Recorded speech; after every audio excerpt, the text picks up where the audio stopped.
trabalhei as políticas públicas para o desenvolvimento rural sustentável no Vale do Taquari. Na verdade, o meu interesse de pesquisar o Vale do Taquari foi pelo fato de ser uma região de agricultura essencialmente familiar, ao mesmo tempo uma agricultura bastante tecnificada, bastante modernizada, ou seja, uma região que sofreu o impacto da modernização da agricultura no Brasil, sendo hoje uma das principais regiões produtoras de aves e suínos do estado e até mesmo do país. Então me interessava entender primeiro a dinâmica dessa agricultura, como é que ela chegou a esse estágio de desenvolvimento, de modernização, qual foi o papel do Estado brasileiro em termos de políticas públicas, né? E ao mesmo tempo em que a gente observava uma mudança, a emergência de novas políticas mais direcionadas para o desenvolvimento sustentável, também se percebia uma certa resistência, eu chamaria de uma certa blindagem da região a essas novas políticas. Falo especificamente de linhas de crédito do PRONAF voltados à agroecologia, florestas, né, com pouca inserção na região. Eu fui buscar justamente na teoria das instituições, de autores como Douglas North, né, da economia institucional e do neo-institucionalismo, uma tentativa de explicar essa realidade, né? Ou seja, as instituições que foram sendo erguidas, que foram se constituindo a partir do processo de modernização, também foram blindando a região para a modificação, para a mudança institucional daquela agricultura. Esse próximo evento ele está relacionado com a missão da universidade, que exatamente de potencializar, de trazer contribuições para o desenvolvimento regional.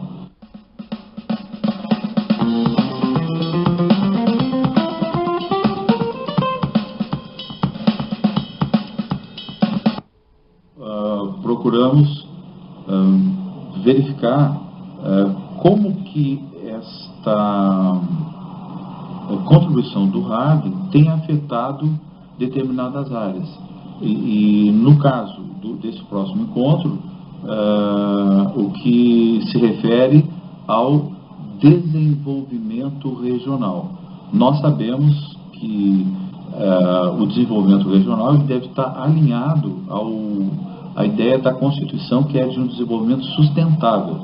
Mas, na prática, os agentes econômicos, muitos deles, ou alguns deles, têm exatamente procurado obter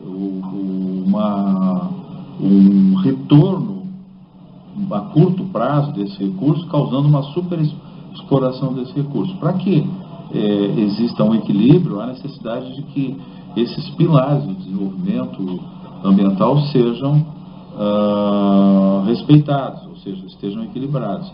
Então, é nesse sentido essa análise que vai se desenvolver nesse encontro.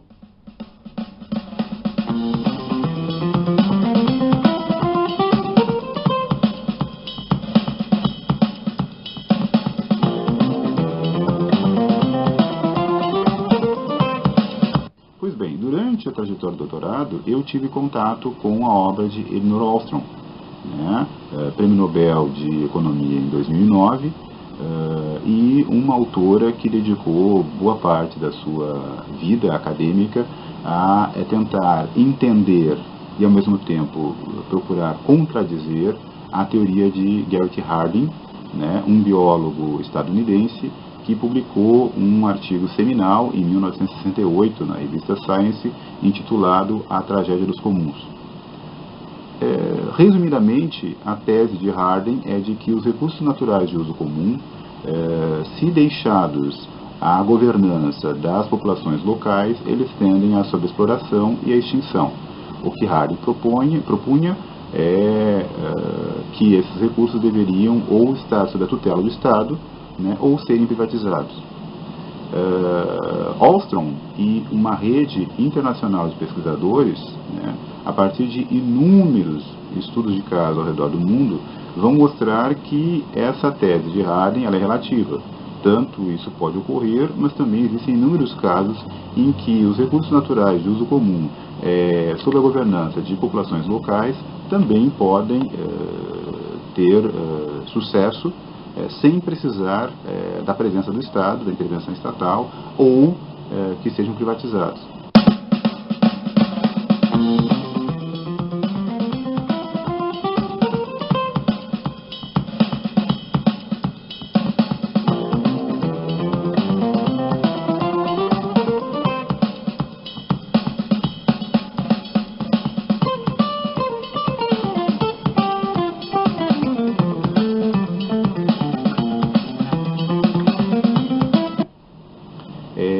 E isso me despertou, depois do doutorado, e aí sim, nesse período mais recente da minha vida acadêmica, muito especialmente a partir da criação do nosso mestrado profissional em ambiente e sustentabilidade, de retomar essa pauta, retomar essa linha de pesquisa, com que eu tenho, neste momento agora, me ocupado um pouco mais, digamos assim, academicamente.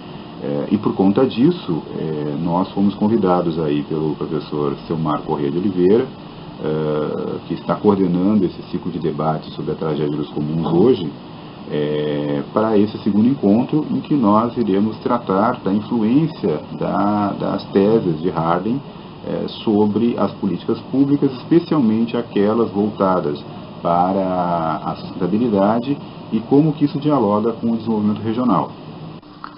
O mestrado profissional em ambiente e sustentabilidade é ofertado pela UERGS na unidade em São Francisco de Paula e reúne um quadro de professores permanentes da universidade a partir dos 7 campi regionais e também de pesquisadores de outras instituições. O curso possui uma proposta interdisciplinar, está organizado em 3 linhas de pesquisa. O principal objetivo do curso é formar profissionais em nível de pós-graduação em stricto sensu, com capacidade de atuação tanto no diagnóstico, na prevenção, na solução e na gestão integrada de problemas ambientais, buscando a manutenção e a melhoria da qualidade socioambiental, tanto na escala local, regional e mesmo nacional. Das teses de Harding nas políticas públicas e dialogar com a teoria dos comuns, né? A literatura costuma chamar a teoria dos recursos naturais de uso comum como a teoria dos commons, né? De uma forma meio que apelidando, digamos assim, a teoria da Ostrom e do seu grupo de pesquisa. É importante porque nós da universidade, que temos na missão da UERGS, né,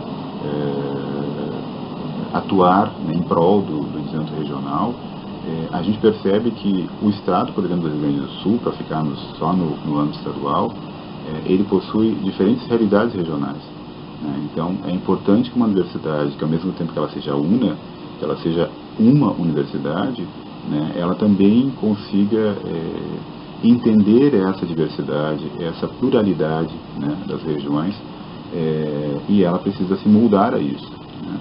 Então, quando nós estamos falando da tragédia dos comuns, nós estamos falando de desenvolvimento regional, para nós é importante porque eu, por exemplo, atuo em São Francisco de Paula, na região dos Campos de Cima da Serra, que é uma realidade muito específica dentro do Rio Grande do Sul. Tem uma história, uma trajetória de pecuária, né, desde os campos das vacarias, né, dos tropeiros, e depois, na sequência, a fixação, né, quer dizer, a chegada desses colonizadores na região, se fixando naquela região e desenvolvendo ali a atividade do gado, justamente por conta da paisagem, uma paisagem de campo, né, entremeada por florestas de araucária. Ali se desenvolveu uma economia e uma sociedade a partir da realidade, né, da paisagem regional. O Estado, permanentemente, ou não diria permanentemente, mas em vários momentos, o Estado ele interferiu naquela realidade, naquela sociedade, naquela economia. Veja bem, uma tradição daquela região sempre foi manejar o campo nativo com o uso do fogo, porque era a forma que eles tinham de... é um tipo de vegetação, um tipo de gramínea que, se deixar de um inverno para o outro, né, de uma estação para outra, do inverno para primavera e verão, ela não é uma vegetação palatável para o gado. Então, como que eles fazem?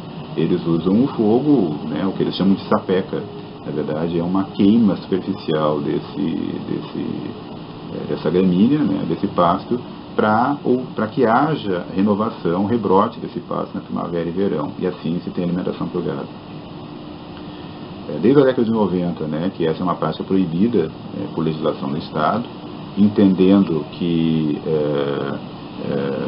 e aí, bom, tem um apelo, né, dos ambientalistas para isso. Por outro lado, pouco se discute com a sociedade local, né, e pouco se discute também alternativas efetivas, né, que sejam viáveis tecnicamente e economicamente para essa população, para essa comunidade de produtores.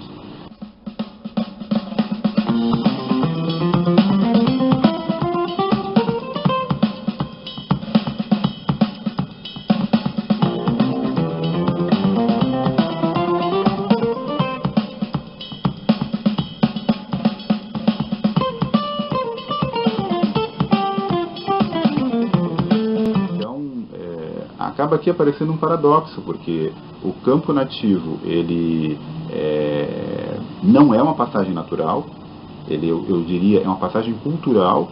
Ele só existe como campo nativo porque existe o gado, porque existe uma intervenção antrópica ali naquela região.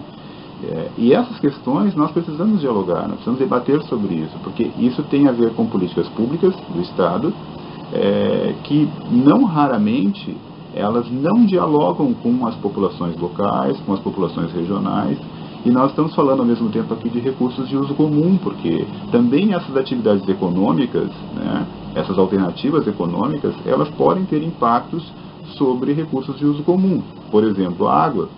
Aquela é uma região rica em recursos hídricos, é ali o berço, o nascedouro de importantes bacias hidrográficas no Rio Grande do Sul, como Taquariantas, como Caí, Mampituba, Tramandaí, mais abaixo um pouco os Sinos, né? Então nós estamos falando de atividades econômicas que podem ter algum impacto, seja por mobilização do solo, são solos muito jovens, né? E podem erodir muito facilmente se manejados, se revolvidos, digamos assim, por maquinária. Podemos ter erosão do solo e essa erosão vai incorrer em assoreamento de cursos hídricos. Podemos ter ali, pelo uso de pesticidas nas lavouras anuais, também contaminação desses recursos hídricos. Então, se nós estamos falando de uma região que é nascedouro de águas, que é berço de águas, que vão abastecer milhões de pessoas no Rio Grande do Sul por toda a região hidrográfica do Guaíba, em algum momento isso chega no Lago Guaíba, né? Então, é importante olhar esses recursos naturais que são de uso comum, como que nós gerenciamos, como é que nós administramos isso, num diálogo entre política pública, entre governança da sociedade civil e mercado. Não vamos poder fugir da discussão também sobre os mercados.